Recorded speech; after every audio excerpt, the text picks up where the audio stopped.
was kind of going to go into that in my next question, because we're talking about how generations, right? And this generation, if hip hop is majority white, young, that we kind of maybe know vote, is the current hip hop artist speaking to our black kids about voting? Like, is that, or, you know, like T.I. is doing it, you know, Jay is doing it. So we're talking but they're old.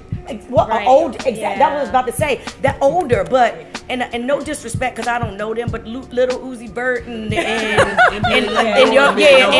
Baby and them. My artist. Yeah, but are they talking about voting Tuesday? Are they saying that? But I don't think it's in that way. I think what they're communicating is their experience and the issues, and that is why they have such a connection with people, because they're talking about what they're going through, the struggle, and that is the connection, right? And I think we almost have to do a better job as leaders in connecting voting with the issue. Yeah. You care about this is your experience, this is what you're going through, but guess what? The solution to that is to vote. Yeah. And so they're not saying it in that way, but we've got to figure out the way to make sure they understand that experience and that issue is directly correlated with voting. Yeah, I totally agree. Is Kanye hurting us?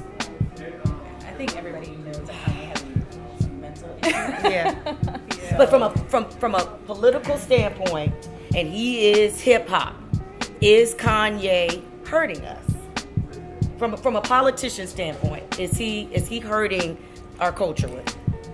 I think he's causing confusion more than anything. You have a lot of people that are already uninformed. You have a lot of people that already don't particularly understand, frankly, the difference between Democrats and Republicans. And so by him attaching himself to sort of the presidents and a particular issue set, it's just causing, I think, confusion among people who already feel like, I don't want to be involved in this anyway. Yeah. But on some level, we get to the point, back to the point that you raised, June, which is Kanye's kind of at that place where he might start to be considered old, Yeah. right? Oh, And yeah, so- yeah. Doesn't Oh, slow yeah. So does he Yeah. have that? Does Yeah. he have that absolute connection in the way that Lil Duval or NBA True. YoungBoy or any of these other Coach, you artists know him.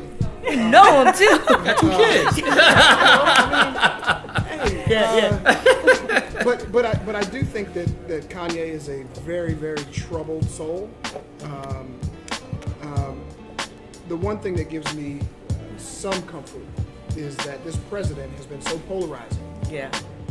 that folks who we might describe as the most uninformed still know that Trump is a bad person, right? Not, and he just is not right, and both of them, birds of a feather flock together. I think how President Obama embraced artists into the White House.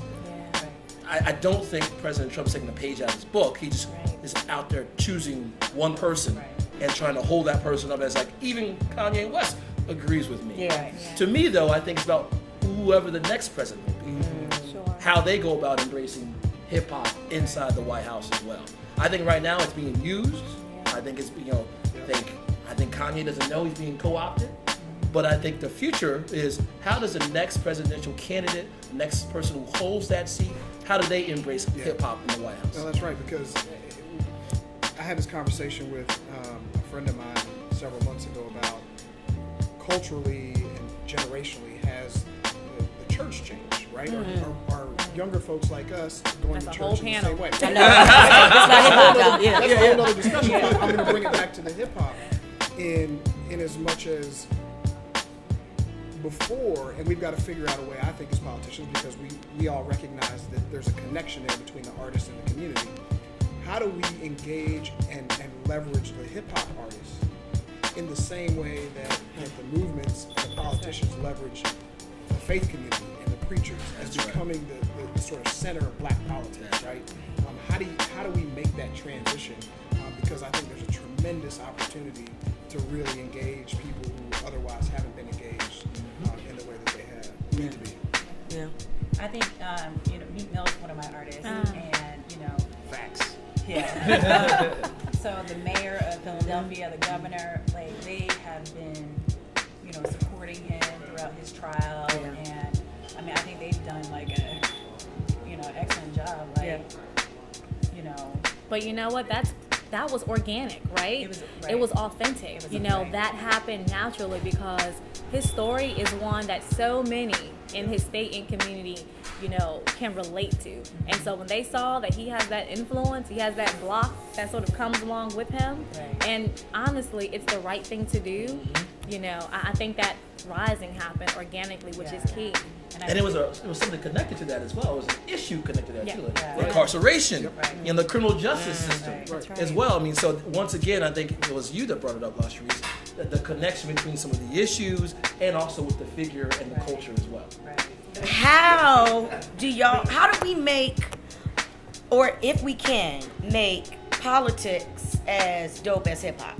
Like, how do we make it like a popular thing? Like, no shade, how do y'all get cool? You know?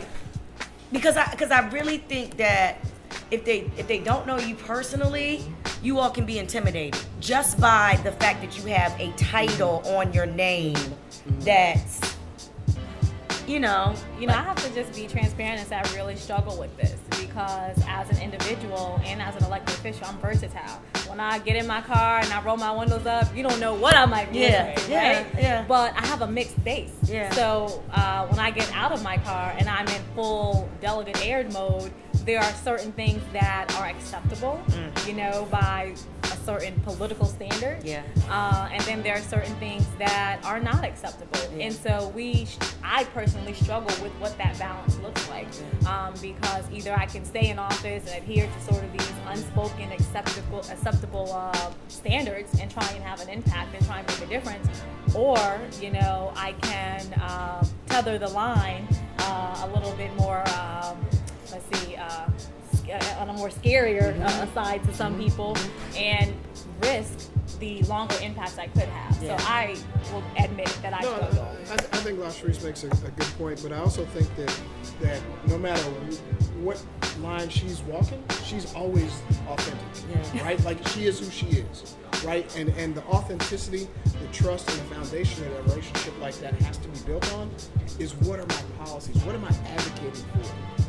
What am I trying to engage you to help me with or help us with? So it's not that I'm trying to engage a hip hop artist to fix a horse farm or something like that. It's look, we are locking too many kids up in school, so we got to disrupt the school to prison pipeline. That's what I need your help with. Yeah. Right? And so this is what I've done, this is what I'm trying to do, help me. And I think at the end of the day, when you build those relationships, your authenticity, your true self comes through. And I think they can see that. I'm 100% with Jeff. You just got to be who you are, Yeah. right? And that means sometimes, even though it may it might be scary, as you said, to tell folks like, you know what, I listen to hip hop. You know, when people ask me, I do interviews all the time. Like, what do you listen to? I tell them what I listen to, and it may not be the choice of music that some of my constituents would agree with or would support, but it's who I am, and I think that authenticity drives the sort of relationships that are necessary to stay in office and to tackle the policies that I think will be impactful to the communities who need it the most. All right, y'all. How about you, June? How do we I stay agree. cool? I was gonna say, I didn't know how to throw that over to you. Like, Jill, what do they need to work on? I totally agree. You just have to connect and build those relationships and stop, demonizing hip hop. Hip hop is so bad. Like, no, it's the number one genre of music right now. Yeah. And when you go to a concert 10 years ago, I would go to my artist concert and just be black people. Now I go and it's mixed. Yeah. The crowd is mixed, so we really have to embrace hip hop is not this bad thing and everybody's selling drugs and murdering people. Well, now they talk about taking the drugs. Right. You know, like that's, and that maybe that's another conversation. But like, It's how another does the panel. evolution? Yeah. How does the evolution Yeah. or devolution of hip hop Yeah. affect? Like, how does that impact us being able to embrace hip hop? Right? Yeah. Because before it was drug dealing, and you could say like, To survive. To survive, this is what they had to do. This is their life story. But now you got artists talking about drinking lean and Popping taking Xans, pills. popping Right. pills, and Yeah. like this, this mumble rap and all like. But a lot of them talk about popping those pills because they're That's right. Well, okay. Ooh, bigger conversation. Mental yes, health. See, there's mental health, Absolutely. right? So thank you. Now we can find that issue That's right. to connect And them. another thing, hip hop and these artists have like huge social media platforms. Oh, yeah. Absolutely. Huge, millions of followers. Right. So with one message on Instagram, you get 9 million people Right. to see it. So, I think people need to really start embracing. It sounds like the central theme though between hip hop and politics all comes back down to policy, Yes. right? And it comes down to the individual who might be holding an office, and that's why I always preach to those who choose to run. We got to do something, Right. as well, right? Like Wear your receipt. It's one because I think folks say, well, so and so got elected, they didn't do anything they said they were going to do, and so we got to do something to actually Change Get the trust back. narrative. Yeah, you gotta get that trust back too. That's Yeah, right. yeah, and I think that's huge when it comes to. I don't know if they believe you. So like as Jason, we need more people. You know what I'm saying? So anyway, we got to wrap up this conversation because it sounds Okay, we like can keep going. we could go politics, mental health, affordable housing, food deserts, quality schools. Like we could do it all. But dope conversation about politics and hip hop. Hopefully you'll get out and vote. Not hopefully, you will get out and vote this Tuesday, November 6th. Make sure you hit those polls and take everybody with you to go out and vote. And we'll continue this conversation at another time.